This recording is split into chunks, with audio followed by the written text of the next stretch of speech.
The Bible has a lot to say about money, and when it comes to savings, it's not silent about it. Let's look and see what it has to say. Number one, the Bible calls saving wisdom. And in Proverbs 21:20, it says, "The wise have wealth and luxury, but fools spend whatever they get." You see? The Bible is literally calling the person who spends everything that they get, the Bible is calling them a fool. And it clearly shows that we are not supposed to spend everything that we get.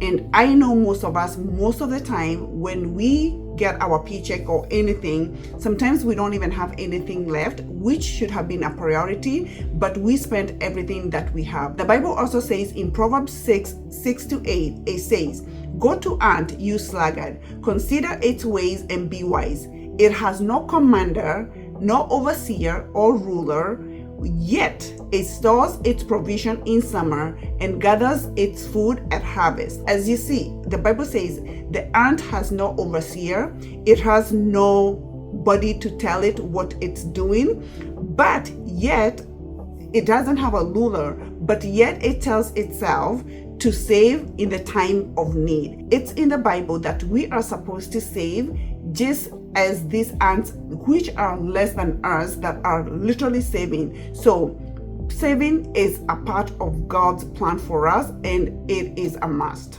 Number two, saving is preparedness.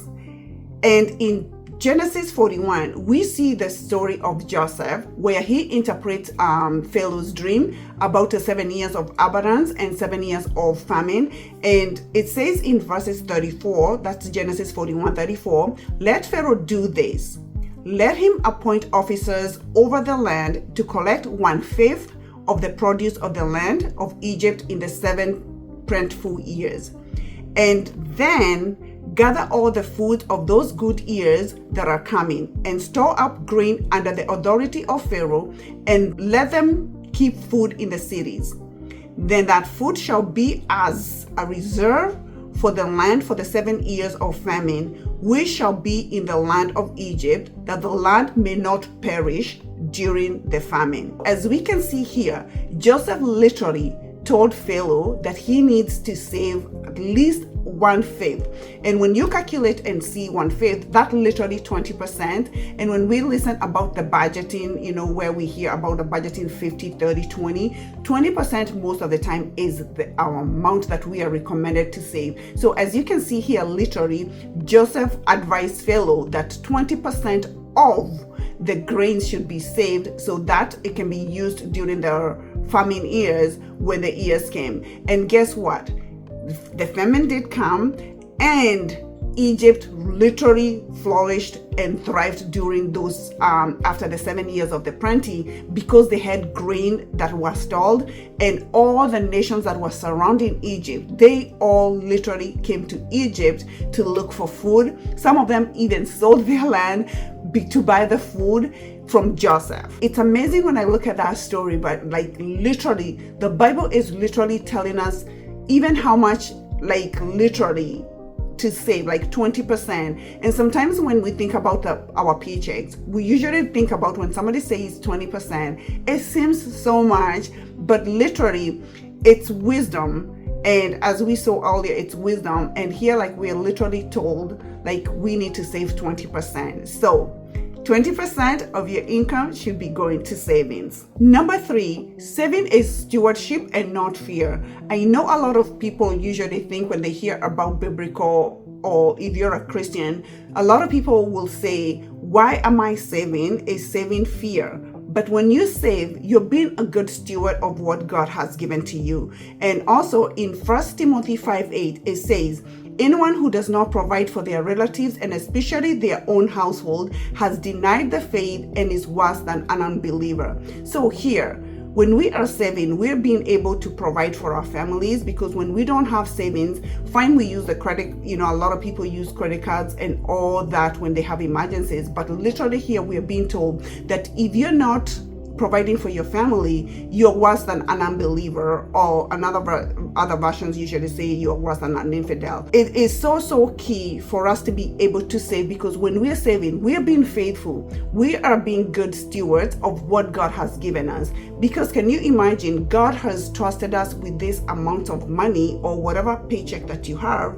We have to be good stewards, because most of the time we usually trust in God for a lot of money, but yet when what he has given us, we are not faithful with that. So it's about being faithful with what we've been given, and it's about stewardship. Can we steward what God has given us, and can we be able to put a little bit of what he has asked us to do? And most of the time we don't even have to start with the 20%. You can say, okay, I'm in this season of where I'm only able to put maybe a percentage or maybe 2%. And as you go month by month or year by year, you can just say, okay, I've been good, I've been faithful with just the 1%, maybe I can increase it to 5%. And then you can go into the increments of ones, or maybe increments of 5. Maybe this year you're like, okay, I'm gonna increase my savings by 5%. You go from 5, then by 10%. Then from 10%, you go to 15 until maybe you reach 20, or just stay somewhere for a while. And then as your finances get better, you keep adding up, because definitely God is wanting us to save our money. Talking about fear, remember the story that we just read about Joseph. When Joseph interpreted that dream, he didn't tell Pharaoh, oh, you need to trust God. There's these 7 years that are coming. There's these 7 years of plenty, then there's another 7 years of famine. He didn't say, oh, we're gonna be afraid. There was no fear. He literally asked him what God has commanded him, and just said, you know what, this is the wisdom. And like literally that was wisdom. And because of that particular wisdom, Joseph was even elected by the Pharaoh to even be in charge of all that. Can you imagine, when we are so faithful with our money that God is trusting, then God also now trusts us